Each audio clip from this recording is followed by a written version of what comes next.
안녕하세요. 오토소닉스 소닉입니다. 레인지로버 오토바이오그래피 가솔린 모델의 7인승이에요. BMW에서 사용하는 4.4 가솔린 엔진이다 보니까 익숙한 사운드이긴 한데 좀 달라요. 느낌이 다르고 지금은 이제 예열이 되어 있는 상태이기 때문에 RPM이 올라가 있진 않아요. 진동 전혀 없고요. 브레이크를 밟고 드라이브에서도 진동이 없네. 전혀. 후진에서는 살짝 미세하게. 다시 파킹. 카메라 화질 되게 괜찮죠? 제가 서스펜션 높이를 승하차로 해놨는데 최대한 낮춘 거예요. 이게 일반으로 올려볼게요. 이렇게 빠르게 올라갑니다. X7보다 훨씬 빠른데 오프로드를 한번 눌러볼게요. 야, 진짜 높다. 빠르네.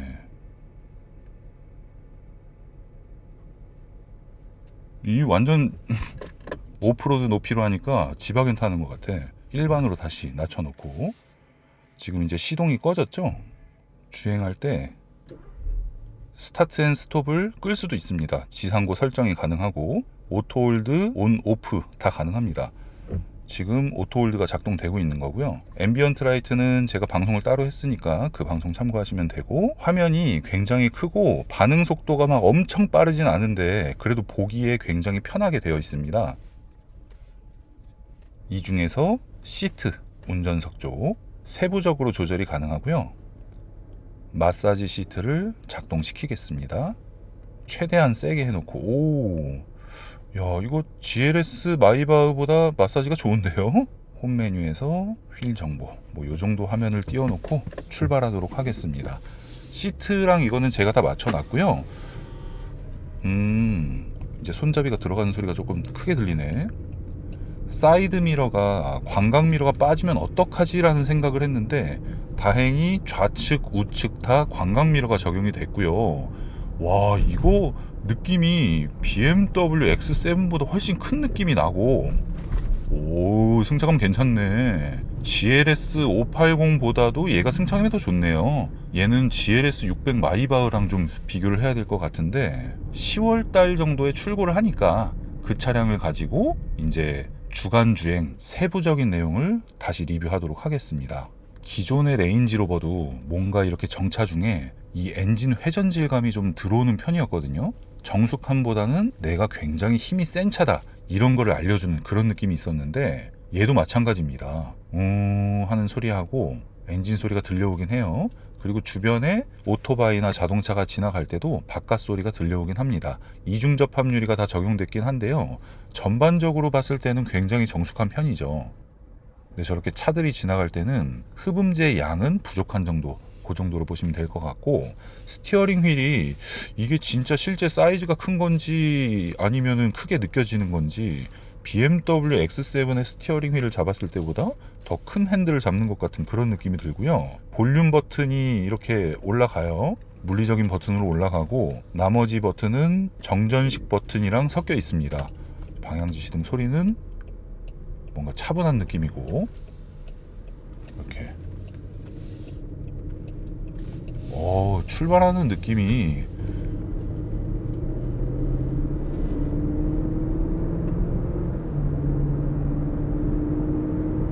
차가 무거운 게 느껴지네요. X7 같은 경우에는 굉장히 경쾌하게 나가는 그런 느낌을 주면서 무거운 차라는 느낌이 별로 안 들거든요. 반면에 벤츠 GLS 580이나 600 마이바흐 같은 경우에는 굉장히 무거운 차량, 이게 과연 8기통 엔진의 기어비가 맞는가 싶을 정도의 세팅인데 레인지로버는 무게가 2.8톤입니다. 그 무게감이 그대로 느껴져요. 근데 이게 나쁘다는 게 아니라 약간 이거는 미국 사람들이 좋아할 만한 그런 성향인 것 같고요. 지금 운전하는 이 차량은 틴팅 작업이 안 된 차량이에요. 그냥 생유리죠. 밖에서 훤히 다 보이는. 그러다 보니까 헤드라이트가 굉장히 밝게 느껴지는데 BMW의 LED 라이트의 상향등을 켰을 때랑 레인지로버의 상향등을 켰을 때랑 엄청난 차이가 나는 것 같진 않고요. 비슷한 수준까지 왔네요. 기존에는 레인지로버가 뭔가 벤츠랑 BMW에 비해서 한 템포 늦은, 너무 좀 뒤처진 그런 느낌이 났었는데 지금 이 차량은 옵션부터 해가지고 최첨단입니다. 최첨단. 일단 조용한 곳에 와서 이 차량만의 소음을 들어볼게요.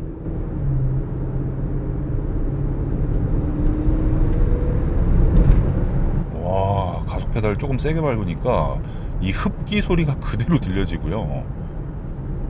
차가 이런 식으로 롤을 방지해주는 옵션이 들어갔다고 하는데, 컴포트 모드는 웬만한 차들이 시내 주행할 때는 다 괜찮은 편인데 스포츠 주행이 문제인데, 여기서 커브길이 세게 나오는데 속도를 적당히 줄인 후에 돌아보면 롤을 방지를 잘 해준다고 하는데요.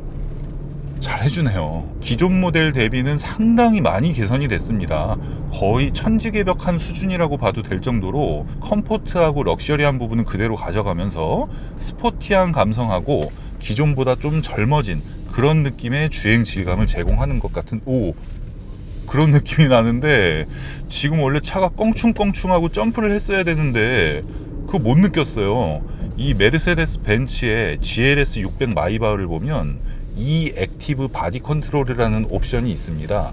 그 옵션은 도로 상황을 읽어서 서스펜션을 조절을 해줘요. 그러다 보니까 방지턱을 넘었는데 안 넘은 것 같은 그런 느낌을 받거든요. 근데 이게 서스펜션, 야, 이거 굉장히 좋은데요. 방금 방지턱 같은 걸 넘었는데 뭐 거의 표시가 안 났습니다. 아싸리 그냥 노면이 안 좋은 길을 들어가 보고, 왜 이렇게 더러워? 아주 천천히 가고 있습니다. 클락션 소리 한번 들어볼까요? 터널이니까. 크다.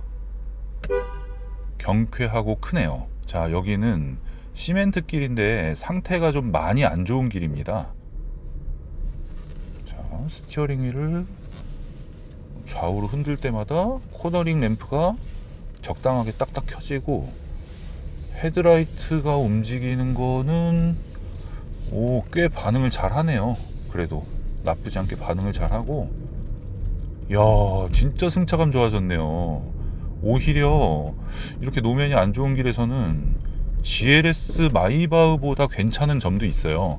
이 액티브 바디 컨트롤이 들어간 GLS 600 마이바흐 같은 경우에 주간에 주행할 때 승차감과 야간에 주행할 때 승차감이 좀 차이가 있습니다. 그런데 이 레인지로버 같은 경우에는 그런 정도 옵션은 없거든요. 그냥 롤을 제어하는 수준하고, 타이어가 23인치 옵션이 적용된 GLS 600 마이바흐에 이 액티브 바디 컨트롤에 피렐리 P0TM 같은 초고성능 썸머 타이어가 적용된 차량이랑, 이 차량 같은 경우에는 사계절 타이어가 들어가 있어요. 그러면 컴포트 성향에서는 레인지로버가 더 유리한 대신에 롤 부분에서는 더 불리하겠죠?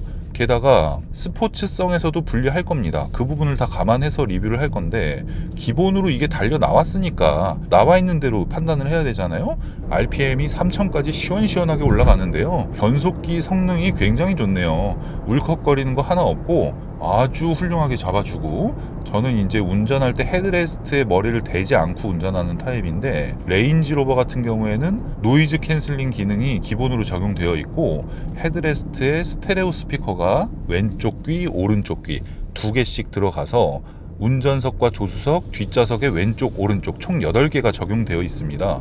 그래서 고속도로에서 속도를 좀 올린 상태에서 귀를 조금 대보긴 할 건데, 이게 고주파를 쏴주는 개념이거든요. 결국 광각미러에 사이드미러가 굉장히 커서 시야가 아주 좋고, 제가 헤드레스트에다가 머리를 댔다 뗐다 하는데, 레인지로버 스포츠, 레인지로버 이 차들이 기존 세대 모델은 굉장히 시끄러웠어요, 고속도로에서. 근데 이 차량은 정숙성이 굉장히 좋아졌고, 레인지로버에 적용된 괴물 같은 엔진이 길들이기 중이니까 RPM을 3000까지밖에 사용하지 못한다는 게 좀 아쉬울 뿐이지 아주 좋습니다. 고음역대를 좀 쏴주긴 하네. 소음 부분에서는 노면 소음이 크게 올라올 줄 알았는데, 오히려 이 차량은 아주 간단한 방음 정도만 해줘도 퍼펙트 하겠네요. 마이바흐 같은 경우에는 방음제를 상당히 많이 사용을 했는데, 레인지로버 같은 경우에는 상당히 많이 사용하지 않았어요. 근데도 이 정도 소음을 만들어 놨다는 거는 이중 접합률이도 이중 접합률이지만 이건 노이즈 캔슬링의 역할이 좀 있다, 우리는 이렇게 봐야 될 것 같습니다. 유턴을 해서 반대 방향으로 갈 때는 다이내믹으로 운전을 할게요.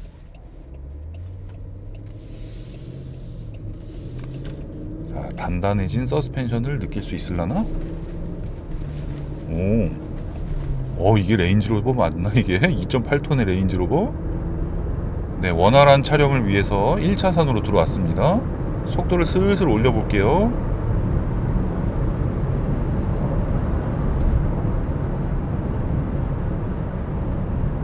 야, 이거는 소음이 굉장히 잘 잡혀 있습니다.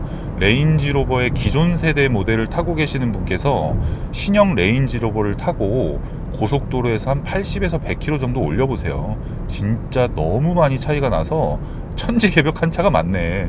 BMW를 타셨던 분이건 메르세데스를 타셨던 분이건 신형 레인지로버를 타시면 이 승차감이나 밸런스적으로 봤을 때 굉장히 만족하실 겁니다. 롤을 꽤 잘 잡아줬어요. 야, 사계절 타이어로, 비싼 사계절 타이어지만 피렐리 이 정도를 잡았다는 게 놀랄 정도네. 거기서 쑥. 와, 길들이기라서 3000rpm까지밖에 못 올리는 게 좀 아쉽다. 제동을 여기서 조금 세게 해볼게요. 하나, 둘, 셋.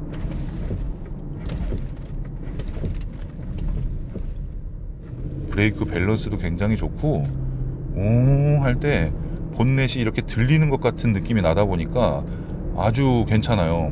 그리고 화면에 표시된 것도 1도, 마이너스 2도 이런 식으로 표기가 되다 보니까 조수석에 누군가가 탔을 때 이 차량을 바라보는 시선이 하트가 그냥 나올 수밖에 없는 그런 정도로 보여지고, 차선을 이렇게 바꿔서 이렇게 왔다가 브레이크를 밟았다가 줄여놓은 상태에서 다시 봐. 그러니까 차가 움직이는 게 본넷만 보고 있어도 차차차차 이렇게 보일 정도고. 그냥 불 켜고 보여드릴게요. 여기서 지금 차가 없는 도로를 일부러 왔는데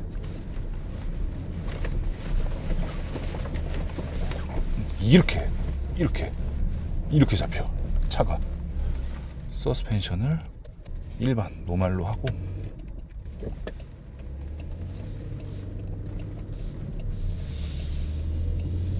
방지턱.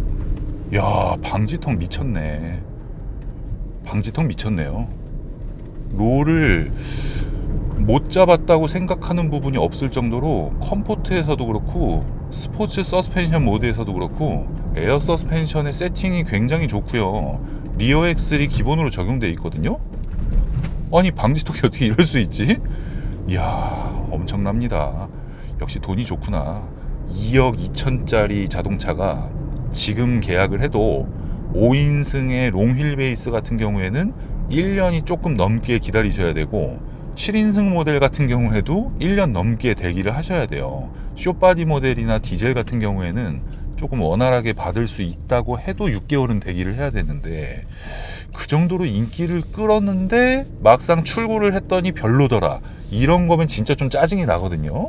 근데 이번 레인지로버 같은 경우에는 굉장히 좋네요. 굉장히 좋고, 제가 이제 썬팅 안 한 차를 오랜만에 타서 그런지 반대편 차에서 이 헤드라이트가 굉장히 눈부시긴 한데, 높이가 높다 보니까 운전하는 시야 자체도 아주 좋습니다. 시내 주행에 들어왔어요. 에코 모드로 한번 주행을 해볼까요? 야, 에코 모드를 넣으니까 굉장히 힘이 약해졌어, 차가.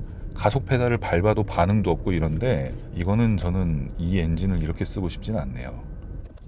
컴포트 모드로 다시 가서 차에서 들려지는 소리가 풍절음이나 노면 소음이 들려지는 게 고속도로에서는 이 차 뭔가 방음을 하고 싶다, 약간 이런 느낌도 있긴 했었는데, 엔진 소리가 꽤 큰 차량이에요, 이 차량은. 그러다 보니까 엔진 소리가 들려지는 거에 집중을 하다 보니 주변 소음에 대해서도 그렇게 크게 불만을 갖지 않는 그런 정도 밸런스거든요. 오히려 이런 차 같은 경우에는 방음을 한 30%만 보강하면 될 거를 만약에 뭐 200%, 100% 이렇게 보강을 했다, 순정보다 무조건 나빠지는 차입니다. 이런 차들이 세팅을 해놓은 거에 엔지니어들이 얼마나 노력을 했는가가 보일 정도이기 때문에, 방음 같은 경우에는 제가 주간주행 리뷰에서 따로 또 테스트한 부분을 설명해 드리도록 하고요. 메리디안 오디오 시스템이 적용되어 있는데 예전에 레인지로버에서 들었던 메리디안 사운드 시스템보다 제가 듣기엔 더 나빠요. 기본 소리 자체가 BMW의 하만카돈 정도 수준, 기존의 E클래스나 기존 S클래스에 적용된 부메스터 오디오 수준, 그 정도밖에 안 됩니다. 메리디안 오디오의 사운드 시스템은 생각보다 별로, 방음 수준은 생각보다 괜찮다, 이런 정도로 보시면 될 것 같고, 승차감은 퍼펙트하다. 이 타이어 세팅이나 그런 거를 다 감안을 해보면 그냥 미쳤다. 여기 턱 한번 넘어볼까요? 요런 정도, 나쁘지 않은 정도입니다. 그리고 섰을 때, 이렇게 달리고 와서 섰을 때 확실히 엔진이 좋네요. 검증된 엔진이다 보니까 굉장히 좋고요. 회전 반경에 대해서는 따로 올라간 방송이 있으니까 유턴 할 때 어느 정도로 좁아졌는지 리어 엑셀에 대해서 그 방송을 참고하시면 될 것 같습니다. 기본적인 옵션 같은 부분도 생각했던 것보다 많이 들어가 있어요. 웬만한 옵션은 다 들어가 있고, 여기 센터 콘솔에 냉장고까지 적용되어 있으니까 2억 2천만 원짜리 레인지로버가 2억 6천만 원짜리 GLS 600 마이바흐와 비교해서 글쎄 떨어지는 부분이, 승차감적인 부분에서 레인지로버보다 걔가 조금 더 좋은 거, 그런 거 말고는 이 사용하는 부분이나 그런 부분은 괜찮은 것 같은데, 고장률 같은 걸 봐야 되니까 지켜보면 될 것 같습니다. 네, 어쨌든 오늘 야간 주행 리뷰는 간단하게 이 정도로 마무리를 하고 다음 방송에서 또 찾아뵙도록 하겠습니다. 오토소닉스 채널 구독, 좋아요, 알림 설정 부탁드릴게요. 감사합니다.